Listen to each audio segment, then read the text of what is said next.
What's up guys? Welcome back to the channel. In this video, I'm going to be covering the cost of living and how much real estate costs here in Toronto. I'm going to be covering various property types, 1-bedroom, 2-bedroom condos, townhouses, semis, detached, all that stuff, telling you how much they sell for. So whether you're looking to relocate to the city or if you're just curious on how much real estate costs here, this video is for you.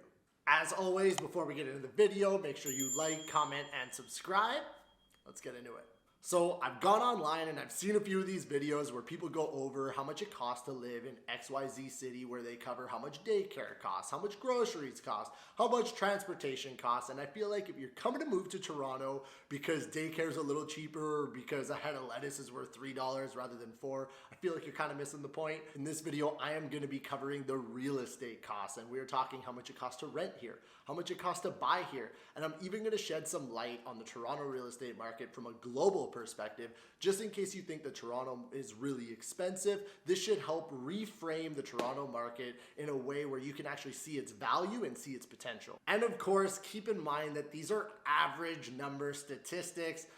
Obviously, things vary from building to building, neighborhood to neighborhood, home to home. So these are just to give you a general idea. There are cheaper options, there are much more expensive options, and everything in between. Let's start off with the rental numbers, and keep in mind that as of late 2020, rental prices are down about 10 to 15% year over year last year due to the pandemic, and we can kind of expect these numbers to continue early into 2021. But as of right now, the average bachelor condo downtown goes for about $1,600. The average 1-bedroom is going for about $2,000 a month. The average 2-bedroom is going for $2,650, and the average 3-bedroom is going to $3,400. Obviously, as soon as you get into some of the bigger luxury units in over 2 and 3 bedroom units, they can go quite high, but this will give you a really good idea if you're looking for just a standard issue condo. Now, I actually found an article done by lowestrates.ca, which I'll link to in the description below if you want to check it out, but they did a study on how much it costs a single person renting a 1-bedroom condo downtown Toronto and how much they need to make to sustain an average lifestyle. So they broke down all the groceries, all the transportation, all the entertainment, basically all the costs associated with living downtown Toronto, and they figured that the average person living there needs to make $42,500 after tax in order to sustain the average to normal lifestyle.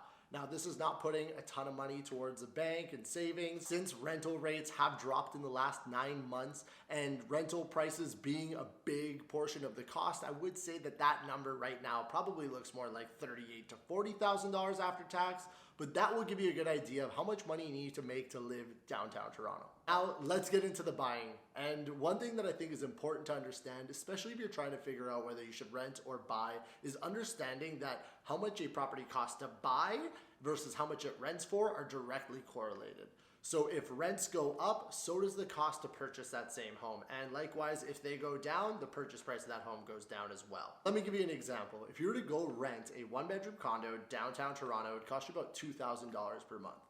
If you were to buy that exact same 1-bedroom condo, your monthly payments would look something like $2,200 or $2,300 per month. It's generally, in the condo world, about 10 to 15% more per month to own versus buying. But if we break down these numbers further, it really becomes a no-brainer that if you're in a position to buy, that you should purchase your property. At $2,000 per month, we are spending $24,000 for the year on rent, and this is all money that cannot be recovered. But when we buy, we have a mortgage that we are slowly chipping away at, and if we look at the amortization of the average mortgage at a $500,000 price point, we are typically putting about $10,000 per year in equity towards our property. Plus, there's the potential for appreciation. If we add 5% per year, which is about the national average, and actually condos have been doing much better in the past few years, we are putting away just under $200,000 worth of equity in just 5 years. So that extra 10 to 15% goes a long way, and it makes it a no-brainer when it comes to deciding which route to go. Let's look at how much it costs to actually buy some of these homes. The average condo in Toronto right now is $686,000, but I would say that's not a very good figure to use because that includes 1-bedroom, 2-bedroom, and 3-bedroom condo apartments.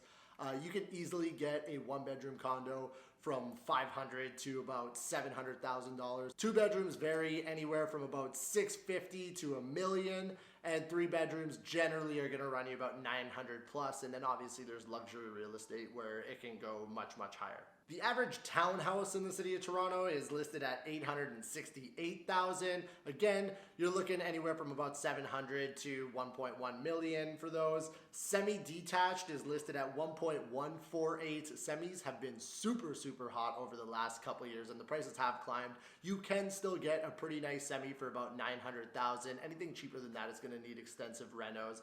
And then, of course, detached homes. The average price of a detached home is $1.48 million here in Toronto. Again, I've seen detached homes on the East End, smaller bungalows. You can get them for about $900,000.